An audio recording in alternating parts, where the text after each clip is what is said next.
रोज रोज बैंगन खाने वाला ससुराल।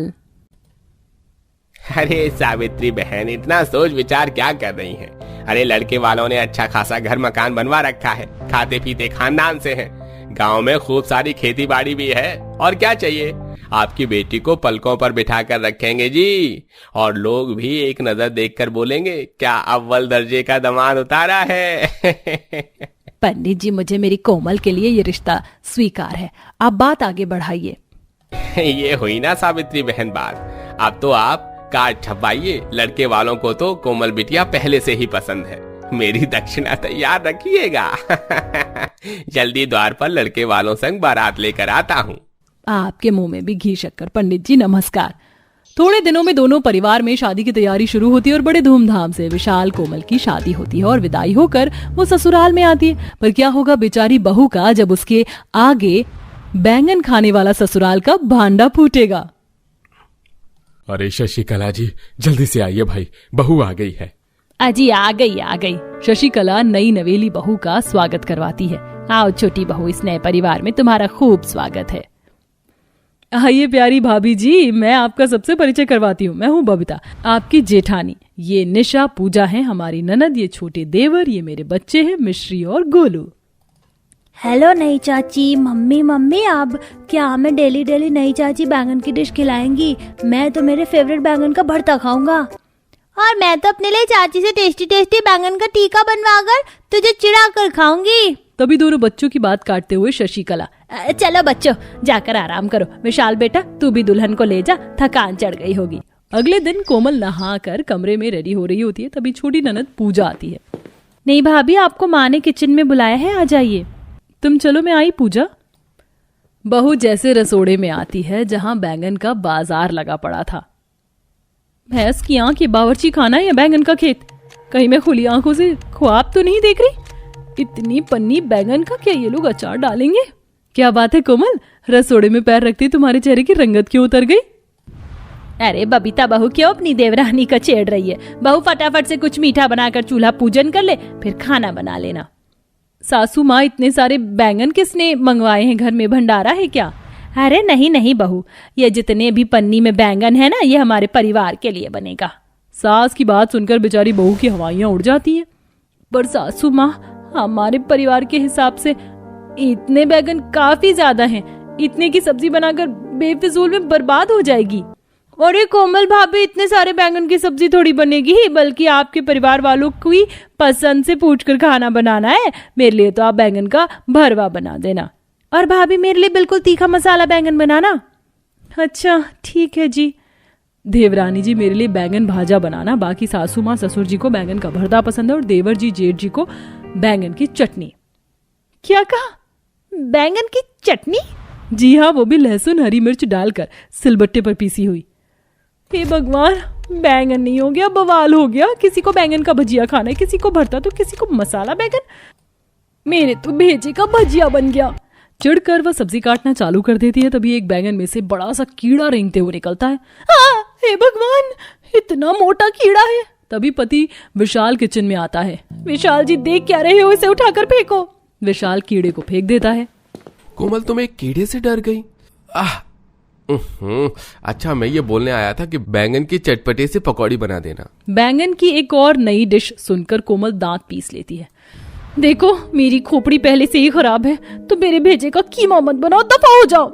अरे जा रहा हूँ, पर राशन पानी लेके क्यों चढ़ रही हो? अब तो बिल्कुल देखकर बैंगन काटना पड़ेगा। ऐसा करती हूँ, सबसे साफ सुथरा बैंगन चुनकर पकने के लिए गैस पर रख देती हूँ भरते के लिए। बेचारी अकेली बहू को दो काम एक साथ करने में ध्यान भटकता। 1 घंटे बाद ससुराल वालों की कचर पचर चालू हो जाती है। मम्मी, मुझे भूखी लगी है, मेरा टेस्टी पनीर टिक्का कब बनेगा? सच में, अब तो भूख के मारे मेरे भी पेट में चूहे खलबली मचा रहे हैं। अरे बहू, तुझे अभी तक बैंगन के व्यंजन नहीं बने, बीरबल की खिचड़ी बना रही है क्या? बस सब तैयार है माँ जी, निशा पूजा को परोसवाने के लिए भेज दो। तभी दोनों काम चोर नंदे ऑर्डर झाड़ती हैं। अरे भाभी, अब आपने बनाया है तो परोस कर भी खिला दो। हाँ, मैं तो हलवाई लग रही हूँ। पसीने पसीने होकर बहू सबको बैंगन परोसती है। तभी देवर अंकित, अरे वाह, तरी वाला बैंगन देखने में कितना टेस्टी लग रहा है, टूट पड़ो सब लोग। बैंगन खाने वाला चटोरा ससुराल दम भर के बैंगन के पकौड़े, सब्जी, भरता सब कुछ सफा चट करके लंबी डकार मारता है। अरे भाई ये किसकी भैंसिया खूंटे से खुल गई है, बांधो ले जाकर। अजी तुम गलत समझ रहे हो, मैंने डकार मारी थी। वैसे बहू बैंगन का भरता क्या तीखा चटपटा बनाया था और चटनी ने आम का अचार फेल कर दिया, फर्स्ट क्लास बनी थी। धन्यवाद सासू माँ। देवरानी जी अब तो डेली दोनों टाइम हम तुम्हारे हाथों के बने बैंगन खाएंगे। हाँ कमर कस लो अब। ये सुनकर बहू आलू बुखारा जैसी शक्ल बना लेती है। गई भैंस पानी में। ये इन भूखे नंगे ससुराल वालों को स्वादिष्ट बैंगन खिलाकर मैंने अपने ही पैर पर कहीं कुल्हाड़ी मार ली। बेचारी बहू के ससुराल वालों को तरह तरह के बैंगन की वैरायटी बनाकर खिलाना रोजाना का सिलसिला बन जाता है। रात में चलो बढ़िया है, आज डिनर में लास्ट बार ये बैंगन बनाना पड़ रहा है। इसके बाद तो बैंगन खत्म कर नाश्ते में चाप की चटपटी सब्जी बनाऊंगी। ये बैंगन खाकर मैं तो पक चुकी हूँ। बेचारी बहू ख्याली पुलाव पका रही होती है, तभी देवर ससुर इस बार पूरी एक बोरी बैंगन मंडी से उठा ले आते हैं। अरे अंकित अच्छे से हाथ लगवा। कमर अकड़ गई ससुर, बहू इन बैंगन में हवा लगवा देना। पापा जी आप इतने सारे बैंगन किस लिए खरीद के ले आए हैं? गर्मी का मौसम है, खराब हो जाएगा। अरे बहू ये चूचू बैंगन एक बोरी सस्ते दाम में पड़ गया तो ले लिया। आज इसे अच्छे से भूनकर खूब तीखी मिर्ची डालकर तरीदार बैंगन बनाना। हाँ भाभी, बाकी बैंगन का अचार लगा देना। बैंगन के अचार की बात सुनकर कोमल गुस्से में ससुर के सामने ही देवर को झाड़ देती है। देवर जी आपका भेजा हिल गया है क्या? बैंगन का अचार नहीं बनता है। अरे बहू ये तू तेवर क्यों दिखा रही है? अंकित देवर है तेरा और बना दियो अचार। जी माँ जी। गुस्से में खौलती हुई कोमल तिलमिलाकर तरी वाले बैंगन बनाती। ऐसे में सास अपने सामने खड़ी होकर उसे खड़े मसाले भी पिसवाती है। अरे बहू ये क्या हल्का हल्का हाथ चला रही है? सिलबट्टे पर बिठाकर हाथ चलाते हैं। देख मसाला दरदरा है, अच्छे से पीस। जी माँ जी। इतने सारे मिर्च मसाला पिसते पिसते बेचारी कोमल का हाथ बिल्कुल लाल पड़ जाता है और वो रोते हुए बैंगन बनाकर परोसती है। ऐसे ही समय गुजरता है। कभी कभी सब्जी काटते काटते बैंगन में कीड़े निकलने के चलते वह बनाने के बाद खाना भी नहीं खाती। उसकी परेशानी विशाल को समझ आती है और वो बातचीत करता है। माँ माना कि हम सब लोग बैंगन खाने के शौकीन हैं, लेकिन हम लोग इस बात पर ध्यान नहीं दे पाए कि कोमल को बैंगन की सब्जी कुछ खास पसंद नहीं है। वो खाना भी ठीक ढंग से नहीं खाती है और काफी कमजोर भी हो गई है। तभी रसोई में से कुछ धड़ाम से गिरने की आवाज आती है और जब सब जाकर देखते हैं कि बहू का हाथ सब्जी से जल गया था। बहू तेरा ध्यान कहाँ था? देख कितना हाथ जला लिया। तुझे बैंगन की सब्जी नहीं भाती तो तू हमें मुंह खोल कर कह देती ना। कोई जबरदस्ती थोड़ी है कि जो हमें पसंद है वो तू भी खाए। चलो अब से बैंगन बनना बंद, ठीक है? ये सुनकर कोमल की आंखों से खुशी के आंसू बहने लगते हैं। क्या सचमुच सासू माँ बैंगन नहीं बनेगा? मुझसे रोज रोज बैंगन नहीं खाया जाता, आपको पता है।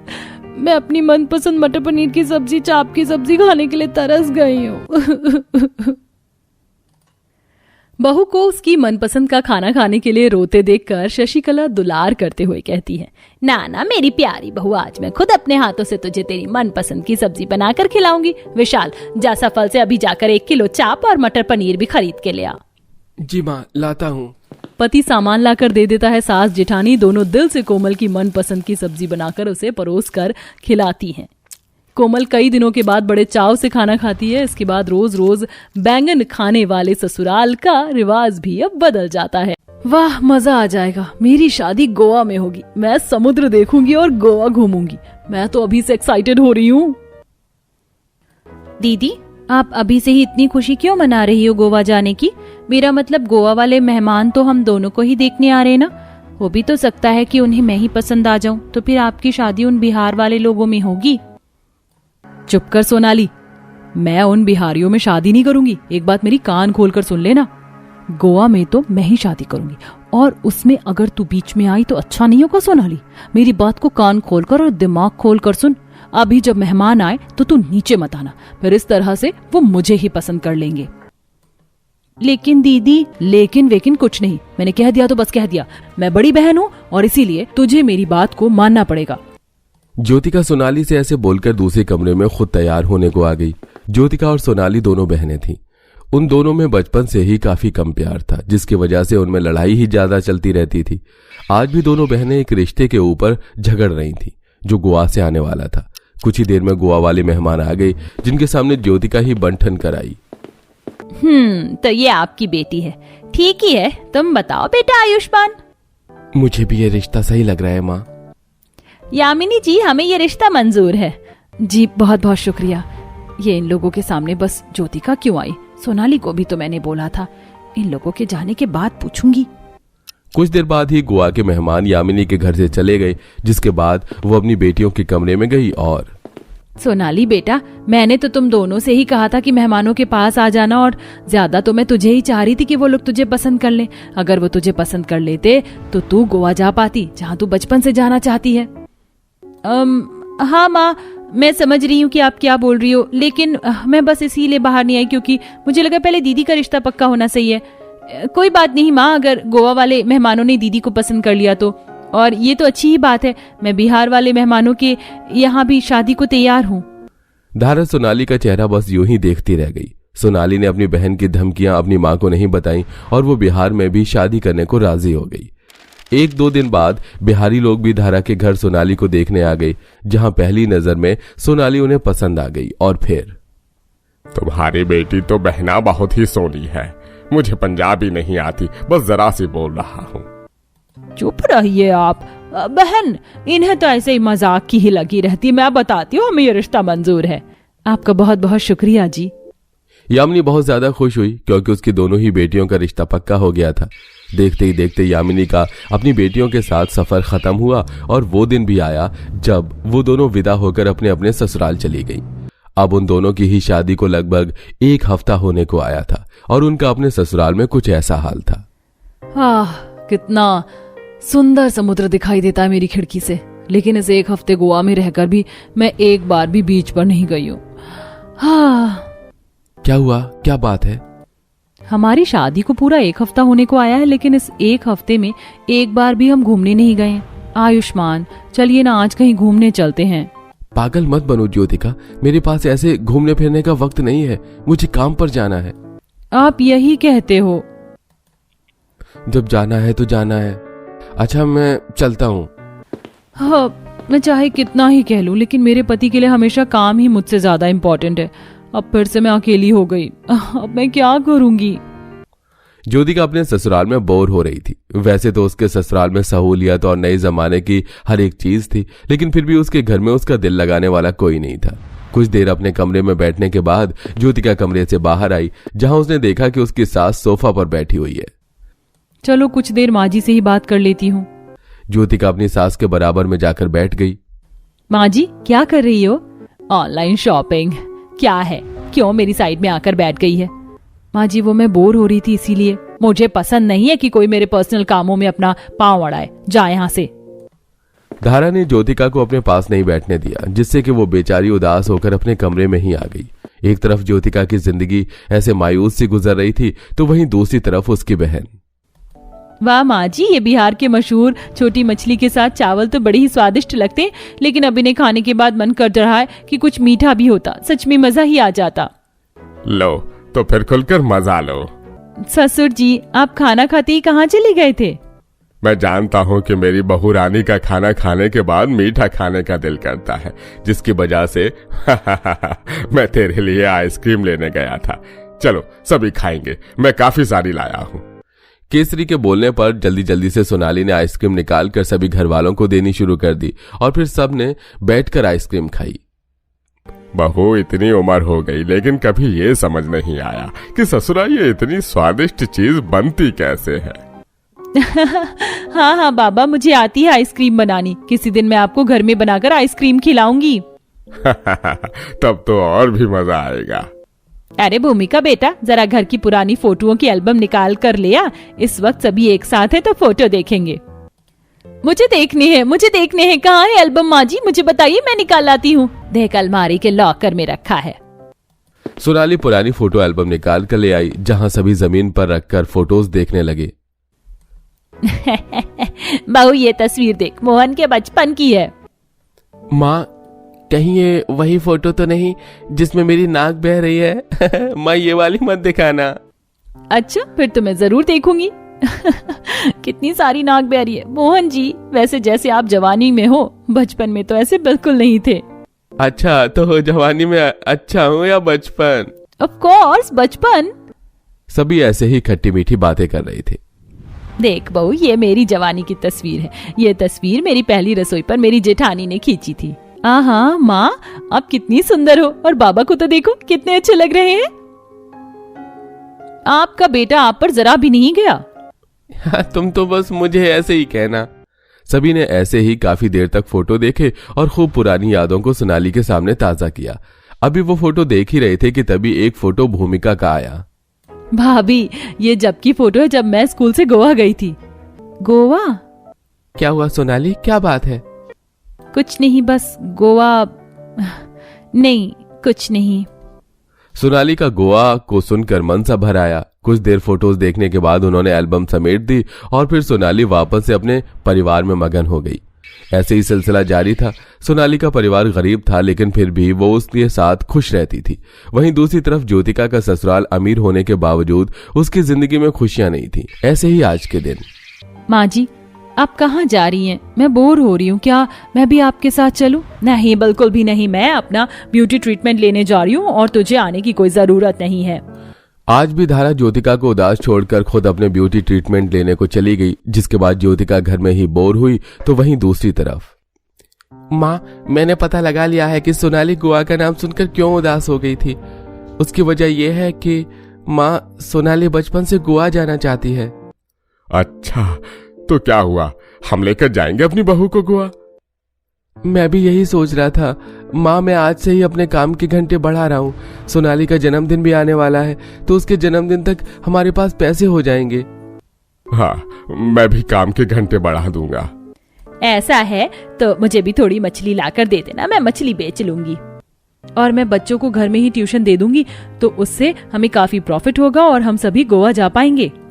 पूरे परिवार ने सिर्फ सोनाली के लिए आपस में कामों को बांट लिया। बस फिर क्या था, अगले ही दिन से उन सभी ने ही काम करना शुरू कर दिया, जिससे कि उनके काफी पैसे जुड़ गए। और फिर उन लोगों ने सोनाली को गोवा जाने का सरप्राइज दिया। हम सच में गोवा जा रहे हैं? तो ये इतनी मेहनत आप लोग मेरे लिए कर रहे थे? सोनाली अपने परिवार का प्यार देखकर इमोशनल हो गई। अगले ही दिन वो लोग गोवा के लिए निकल गए और वहां उन्होंने काफी मजे किए। आज वो सभी एक समुद्र के किनारे आए हुए थे कि तभी, हाँ, दुनिया भर से टूरिस्ट गोवा देखने आते हैं और देखकर चले जाते हैं, और यहाँ मैं हूँ जो गोवा में रहते हुए भी आज तक अपने घर के पास वाले समुद्र किनारे भी नहीं गई हूँ। अरे ये क्या, ये तो मुझे देखने से सोनाली लग रही है, लेकिन उसकी शादी तो बिहार में हुई थी। वो भला यहाँ कैसे हो सकती है?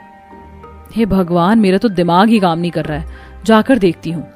ज्योतिका को खिड़की से सोनाली का परिवार नजर आया, जिसको देखकर ज्योतिका खुद को रोक नहीं पाई और वो बाहर आकर देखने लगी। मेरा शक सही था, ये सोनाली ही है। हाँ बाबा। अरे ज्योतिका दीदी, आप? हाँ मैं। तू बता, तू गोवा में कैसे? अब मैं क्या ही बताऊं दीदी, मेरे गरीब ससुराल वालों ने मुझे मेरे जन्मदिन का ये तोहफा दिया, मुझे गोवा ले आए। मैंने बहुत सारी जगह तो घूम भी ली है। सोनाली की बात सुनकर ज्योतिका यूं ही रह गई। अब उसे एहसास हो रहा था कि उसकी बुराई ने उसे कहां लाकर छोड़ दिया था। अब ज्योतिका बस पछतावा ही कर सकती थी।